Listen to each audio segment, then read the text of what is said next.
opmærksom på, at der skulle være en enorm militærparade. Den havde fået anmeldt sin demonstration allerede i marts, og vi har fået vores fornyede juli, så politiet har ikke haft rettidig omhu og fortalt os, at vi ikke kunne være der. Og der kommer jeg så undertegnet ind på pladsen, og der er et børnetelt, og de er ved at puste balloner op, og der springer en ballon, bang, siger det. Og en eller anden siger ligesom, ups, eller andet, hvad der nu bliver sagt. Og jeg siger så ud i luften, når ja, i krig er der eksplosioner, men i Afghanistan dør man af dem.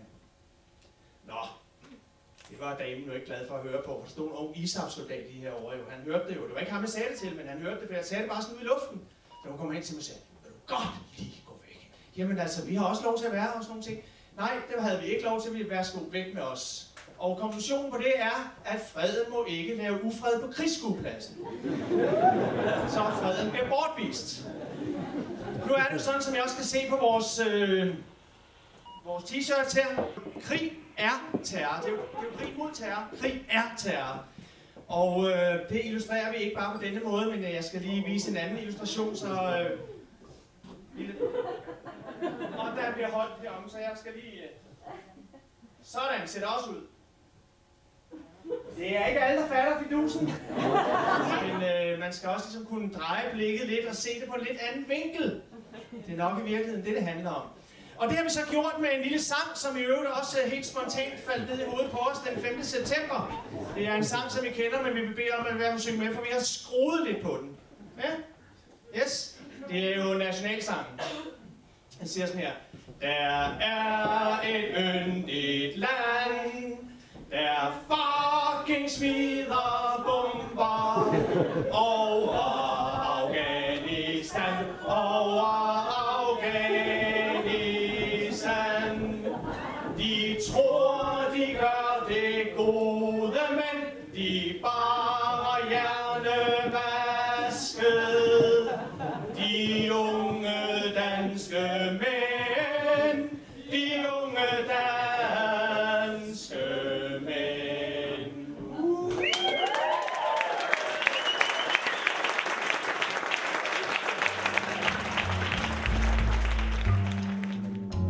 Om vores næste prismodtager siger vores jury. Hun er nomineret for de koncerter, hun arrangerede for flygtninge i Sandholmlejren og i Ellebæk-fængslet. Hun har skabt glæde midt i en tragisk tilværelse og samtidig sat spot på de tabubelagte og fortrængte sider af Danmark. Sidder man i fængsel eller i en flygtningelejr, skal man ud over den tunge dagligdag også kæmpe med følelsen af at være glemt og gemt af vejen. Det har Kira Skov med sine koncerter gjort noget ved. Og til at overrække Kira-prisen har vi bedt den søde Ole Hoflund fra Amnesty om at komme.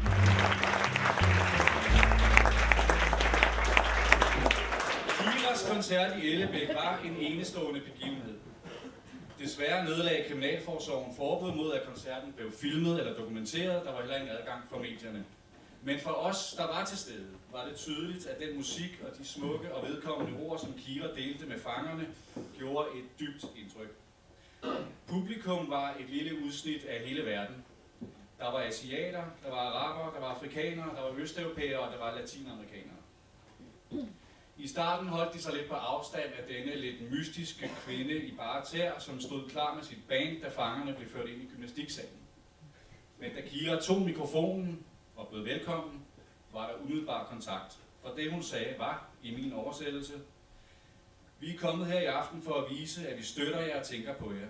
Og i sidste ende håber vi på at kunne påvirke de myndigheder, der har placeret jer her, til at ændre deres politik. Flere af tilhørende blev så berørt over ordene og musikken, at man i halvmørket kunne se tårerne trille ned af deres kinder. Det var meget bevægende, hvad der foregik bag fængselsmurene den aften, og det viste et andet og langt mere menneskeligt Danmark. Det handler ikke om billige point på PR-kontoen eller om at sælge flere plader. Det er indignationen, der driver hende, og som hun brænder igennem på scenen, sådan brænder hun også igennem i sin kamp for lighed og for retfærdighed. Derfor er det med stor glæde, at jeg har fået lov til at overrække Heinrich-prisen til Kira Skov. Kom herop på scenen.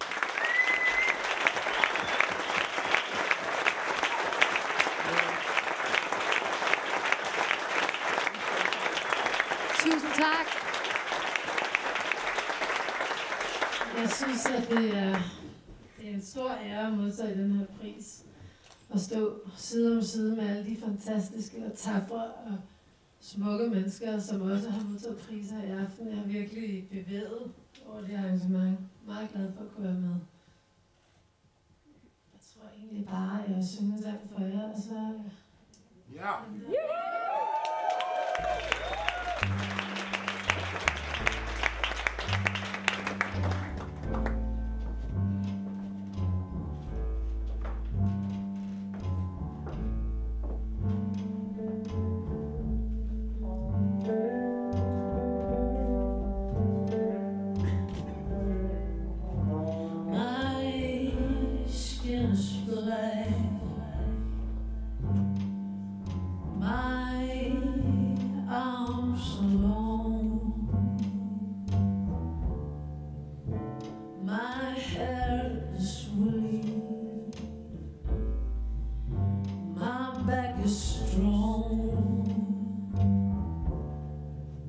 Strong enough to take the pain, inflicted again and again. What do they call me? My name is Sarah.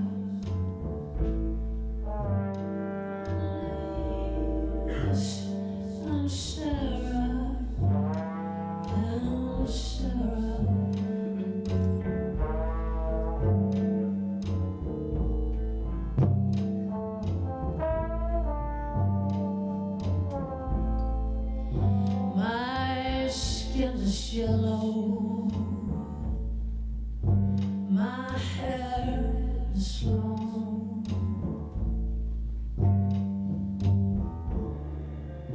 between two worlds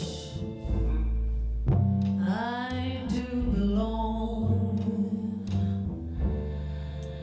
My father was rich and wise. He forced my mother late one